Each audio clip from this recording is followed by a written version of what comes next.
2018 Jeep Cherokee, guys. Yes, just left cousin Pookie's shop. Now I want y'all to look at some, because I have never seen this, or maybe I'm not aware. All right, y'all see that right down there? Ladies and gentlemen, first of all, this is a 3.2, the baby brother to the 3.6. Now take a look at that thermostat. It's all aluminum. Is that a Derman? I don't know. There's no bleeder screw right there, but look, check engine light is on. Here's why. Okay, y'all see that code? P0128 stands for thermostat rationality. Guys, Mopar for the win. Okay, you guys gonna have to learn.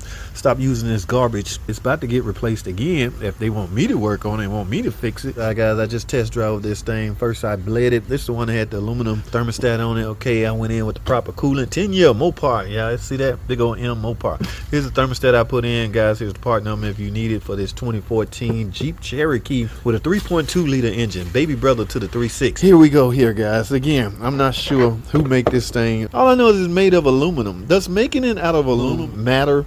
Because guys, all we dealing with here is a housing. All right, the thermostat is built inside of here. So technically, if I take the thermostat out of this Mopar one and put it in this housing, will it still work? Everybody's so strung out on aluminum. All right, so well, this didn't work out. All right, Mopar no car, baby.